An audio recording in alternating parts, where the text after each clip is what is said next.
नमस्कार जय जगन्नाथ मो नमिता आपको स्वागत करुच्ची एवन ब्लूम एजुकेशन को। आज आम पढ़ा पारिभाषिक शब्द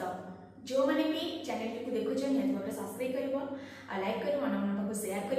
जो थे आपको बहुत किसी लाभ हम आम मैंने कौन सबकि टॉपिक वाइज 6 क्लास रु 10 क्लास पर्यंत समस्त मैडम मैंने पढ़ाऊँगी। आज आम से भाव में संस्कृत पढ़ा संस्कृत व्याकरण पढ़ा जोटा कि 9 क्लास विषय अच्छी कौन पारिभाषिक शब्द आ पूर्व मु वर्णर विषय को कर सारी जो मैंने भी देखिन निहत भाव में देख वर्ण विषय समस्त डाउट जोटा थी तुम क्लीयर हो साधारण भाव में ग्रामर तो तुमने जो मैंने संस्कृत नहीं निहाती भाव में आवश्यक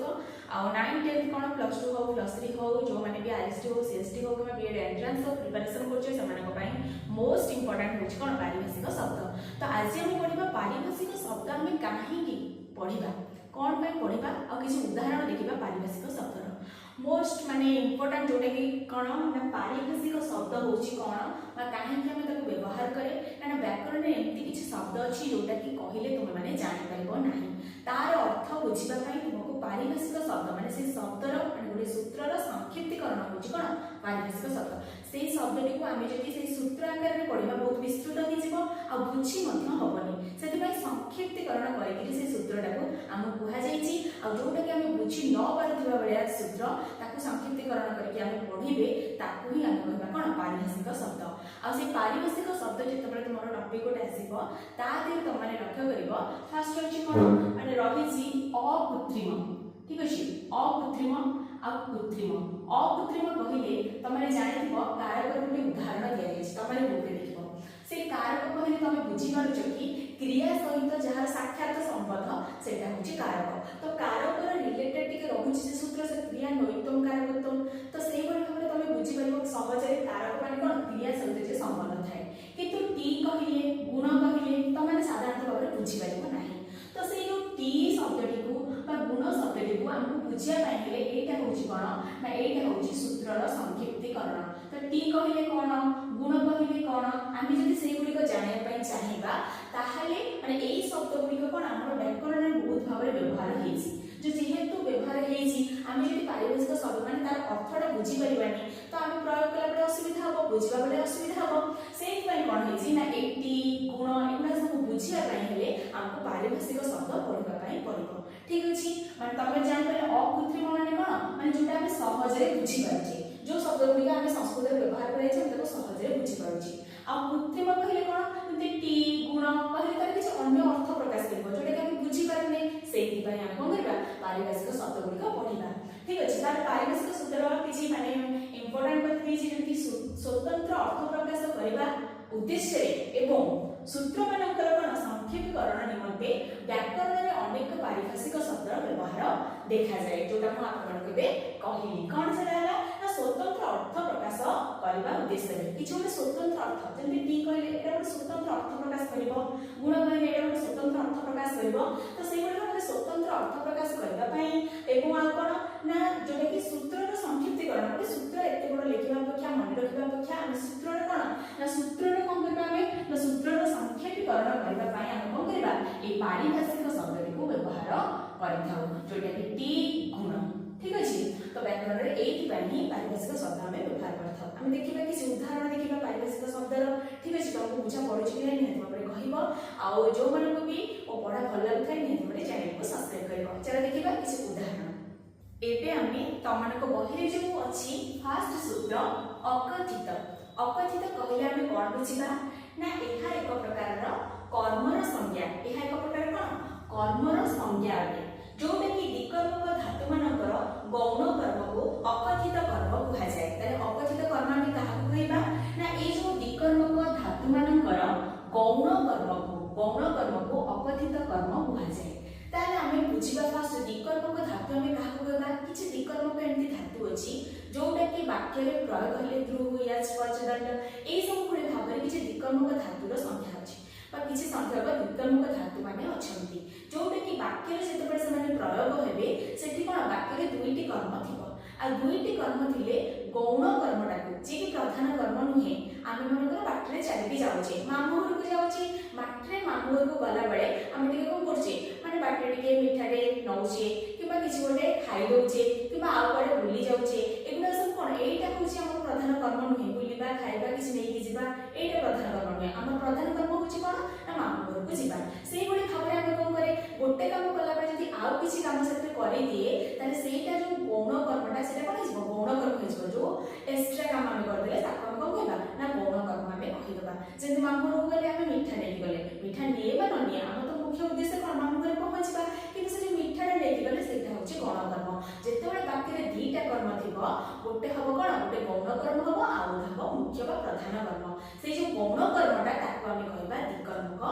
धातु बा ताको ही हम कहबा अकथित कर्म ठीक अछि बा अकथित बोली हम ताको कहि परिबा जेति कि गौण कर्मटा कोन कहबा अकथित बोली कहबा तबे साधारणतः मन रखि परिबो कि कोन माने अकथित माने जोटा न हेले भी चलिबो ठीक अछि तो अकथित कहले हम कोन बुझिबा ना गोटे वाक्य रे तीटा कर्म थिबो गोटे थिबो गौण कर्म आ गोटे थिबो मुख्य बा प्रधान कर्म से जो गौण कर्मटा हबो सेटा होतिबो द्विकर्मक धातु आ द्विकर्मक धातु किछि संख्या अछि जेतबे हम पढिबा कोन कारक पढिबा सेतबे हम जानिबा कोउथे को द्विकर्मक धातु रे माने द्वितीय विभक्ति होउची सेतबे जानिला बेले हम पढिबा ठीक अछि एबे खाली एति मन रख एहा एक प्रकारर कर्म संज्ञा जोटा कि अकथित एवं से कोन ना द्विकर्मक धातु मानकर गौण कर्म को माने द्विकर्मक धातुर गौण कर्मटा को कोन कहजिबो ना अकथित कर्म बोली कहजिबो आ गौण कर्म हम केमिति जानिबा चलो गोटे उदाहरण देखिबा फर्स्ट होइछ कोन ए उदाहरण देखो गान पयह दुग्धि ठीक अछि गान हम कोन साधारणतः गाय ठारो क्षीर पाऊ तो हम गाय के दुई गोटे कार्य ता सहित हम कोन पाए ना पयह माने क्षीर पाए तले हमर क्षीर दरकार ना गाय के दुईबा दरकार हम यदि खाली गाय दुहुबा किंतु क्षीर में हमरा आवश्यकता नथिबो तले हम काहे करबा तो हमर प्रधान कर्मटा होछि हम क्षीर पाइबा ठीक अछि आ एटा होछि कोन गौण कर्म तले ए जो हम गाय ठारो ठीक अछि एटा गाय ठारो माने हमर से कोन हेतांदा गाय रू ठारो आनो ठारो कोन हेतांदा गाय ठारो आ ठारो ता ठारो तो तमन जानते टीटा गुडी माने मानन को रेदरा मानन को दरा पाए नहीं तो सकस ए बडी खबर मोर सब विभक्ति चिन्ह अछि तो जहा फल से गाय ठारो ए ठारो से ठारो ए की पंचम विभक्ति होबा कथा सेठी कोन से ही अछि ना गाय गान गान ही अछि काहे केला गाय कर्मक माने दुग्धि जोटा कि दुग्धि हम द्विकर्मक धातु लागि छि जहा फल रे कोन हेछि गानटा हेछि कोन गौण कर्मटा माने एटा जोठी पंचम विभक्ति लागबा कथा एठी हमर द्वितीय विभक्ति लागि जायछि काहे कि लागला ना एई द्विकर्मक धातु जोगु द्विकर्मक धातु जोगु जेहेतु एटा गानटा द्वितीय विभक्ति हेछि जहा कि होबा कथा कोन पंचम विभक्ति बा गाय ठारो हम दोछु बोली से गाय को हेछि जेहेतु गाय को कोन गोटे मुख्य कर्म नुहे जहा फल रे कि से कोन हिजबो ना से हिजबो द्वितीय रे कोन द्वितीय विभक्ति रे गौण कर्म हिजबो आ मुख्य कर्म हमर पयह माने क्षीरटा होछि हम मुख्य कर्म जहा फल रे कि एटा कोन द्वितीय विभक्ति रे मुख्य कर्म हबो जेहेतु वाक्य रे कोन दीटा कर्म अछि आ दीटा कर्म होबा फल रे कोन हिछि ना ए गौण कर्म को हम कोन कहबा अकथित बोली कहबा ठीक अछि गौण कर्म को हम कोन कहबा ना अकथित बोली कहबा जोटा कि कोन ना दुधि दु धातु लागि छि दु धातु होछि कोन ना दु धातु होछि गोटे होछि द्विकर्मक धातु आ द्विकर्मक धातु जो वाक्य रे लागिबो सेटार जोटा गोटे प्रधान कर्म रहइबो गोटे गौण कर्म रहइबो से गौण कर्म को हमें अकथित बोली कहबा बुझियला अकथित हमें काहा को कहबा ना जोटा होछि कोन गोटे वाक्य रे दीटा कर्म थिबो जोटा गौण कर्म थिबो बा किछ अनावश्यक थिबो सेही कर्मटा को हमें कोन कहबा सेटा को हमें कहबा अकथित ठीक अछि क्लियर हैला नेक्स्ट टाइम देखबा अन्य आउटे सूत्र तापर नेक्स्ट आपन को सूत्र अछि कोन ना अकर्मक हमें काहा कहबा ना जेउ क्रियार फल ओ व्यापार कोन उभय गोटिए को आश्रय करी रही थाए ताहा कोन अकर्मक धातु कहा जाय तमाने जेउ क्रियार फल एवं व्यापार उभय गोटिए को आश्रय करी रही थाए ताहा को हमें अकर्मक धातु बोली कहा जाय बा अकर्मक धातु बोली हमें कहबा जेति उदाहरण देला कोन ना बालक क्रीडती एथे माने जो बालक जो क्रियाटा करूची बा खेलुची जो से खेलिबा एवं जो कामटा कला ताहार जो आनंदटा से निजे पाइला तो से जो दुईटा को देखो बालक क्रीडती ए जो क्रीडती क्रियाटा जो क्रीड धातु लागिची एथे क्रीड धातु होची कोन गोटे अकर्मक काहे कि ना क्रिया द्वारा तार फल एवं व्यापारटा से निजे ही पाउची तो जहा फल कोन माने जेउ क्रियार कोन फल एवं व्यापार गोटिए बा से उभय को कोन गोटिए को आश्रय करी होई थाए ताहा को हम कोन कहबा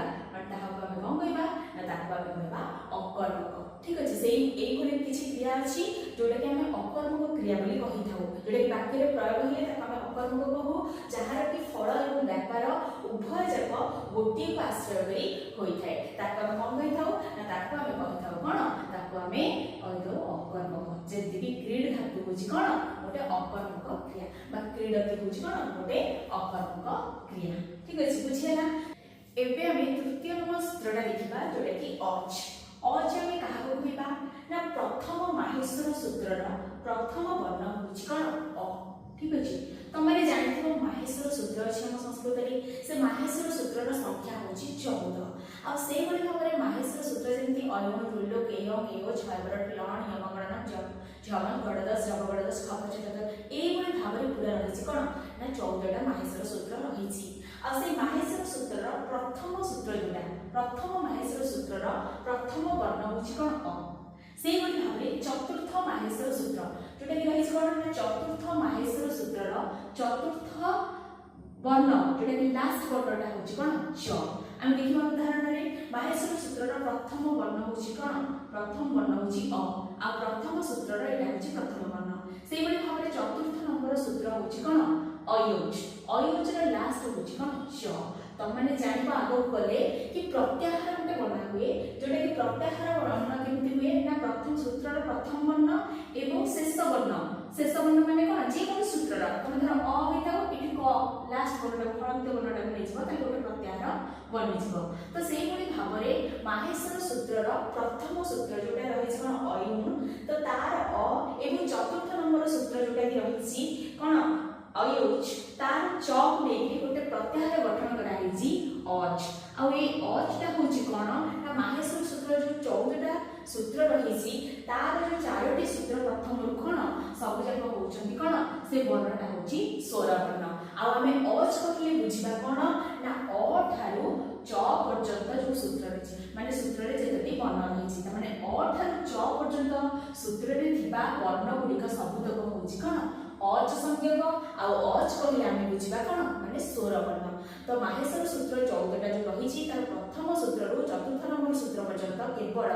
कोन देछि स्वर वर्ण विषय रे देछि। तो आमे अच कहले आमे जानिबा कि तार अन्य नाम मध्य कोन ना स्वर वर्ण अच कहले आमे स्वर को बुझेबा। सेही बडे भाबरे तमाने जानिथो माहेश्वर सूत्र जो 14 टा सूत्र रहिछि सेटा होछि वर्ण विन्यास कहले अत्युक्ति बने जोटा कि वर्ण मानकर सेटा होछि गोटे परिचय। ठीक अछि तो सेही बडे भाबरे माहेश्वर सूत्र रे प्रथम रु चतुर्थ नंबर सूत्र पर्यंत कोन माने आमे स्वर वर्ण विषय रे बुझी थाउ बा स्वर वर्ण को बुझी थाउ जेंति रहिला कोन अ रहिला इ रहिला उ रहिला रु रहिला ए ओ रहिला ओई ओ रहिला एगुडा सब कोन एगुडा सब होछि स्वर वर्ण। तो अच कहले आमे साधारणतः बुझिबा कोन स्वर वर्ण बोली बुझी थाउ जोटा कि अ ठारू को पर्यंत थाए ना च पर्यंत थाए माहेश्वर सूत्रर आ जोथरे केवल कोन थाए स्वर वर्ण ही थाए। ताले आमे अच कहले कोन बुझिबा ना अच कहले आमे बुझिबा कोन स्वर वर्ण गुडिक। ठीक अछि एबे तीनटा सूत्र तमाने बुझी पारला कि नै निहाती भाबरे जणैबो। आ जदि तुमको पढा भल लागुथाय निहाती भाबरे A1 ब्लूम एजुकेशन चैनल को सब्सक्राइब कर रखिबो अन्य मानकु शेयर मध्ये करिबो। रहउसी धन्यवाद।